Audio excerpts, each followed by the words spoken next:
Erin McFadden and Clancy are a nice young couple. Cute. They thought they were moving into their dream apartment in Long Island City with a spectacular view of Manhattan. Now, they went and viewed the apartment, they signed the lease, and then they moved into the apartment. But to their surprise, when they showed up in the apartment, that nice view on that nice balcony was cut in half by a Jurassic Park style fence. Really, it looks like a cattle fence through the middle of their patio. Get this thing out of my face! This is crazy! We're gonna do the limbo. It was built this way, not by our choice. It was shown to us. We chose to lease it. And so I don't think that it's right that we're forced to, have to deal with this situation and have a bad relationship sort of with our landlord, I should say the whole building is subsidized housing, except for 8 apartments within the building that are regular price, about $1,500 more expensive, roughly, for a 2-bedroom apartment. The apartment may have a terrace or balcony. The terms of this lease apply to the terrace or balcony as if the terrace or balcony are a part of the apartment. Now, these two are paying about $2,168 for a 2-bedroom apartment. I live in New York City. That's crazy cheap and awesome. Yeah. It's not that they don't appreciate that, but they were sold on this apartment with a balcony, and then it was cut in half. I thought, if they're just going to leave this fence up here, what I would do is just have some fun with it. All right, you're not going to take this fence down? Let's turn it into a boxing ring.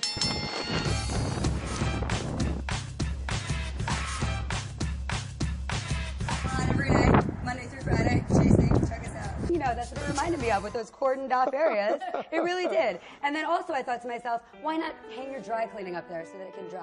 You hear that, management? If you're going to keep these here, we're going to use them. State Comptroller Scott Stringer did show up, did a whole ribbon cutting ceremony for the building because they're proud of this building that they bailed out and then turned into rent-stabilized apartments for New Yorkers. However, they didn't tell the tenants that they were doing the ribbon cutting. None of them were invited. So basically, they're putting on this dog and pony show, horse and pony show, and then they don't follow up with it. No, dog and pony's right. Sorry? Dog and pony's right. Dog and pony show? Yeah, okay. go ahead. Anyway, they're saying that it was the people with the regular priced apartments that were complaining that these people with rent stabilized apartments had bigger balconies than they did. They didn't like it. I walked out onto this balcony and I really did feel like cattle. The fence is ridiculous. There's no point for it to be there. It just sounds like the 1% picking on the 99 again.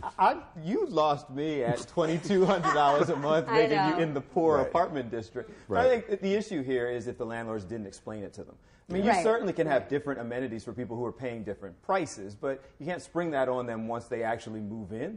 But damn, $2,200. Right, it doesn't sound, you're not that poor if you're paying $2,200 a month in an apartment. So my question is, what are the levels of subsidies in New York? Maybe that's why New York has some financial problems. It just sounds like a lot of whining. I'm sorry. I mean, they're getting what they paid for. The building, for their own purposes, needed to put in this extra fence, then deal with it. If not, move out. It's crazy. I know, it's all perspective. But Exactly you know what? right. Good fences make good neighbors. That's true.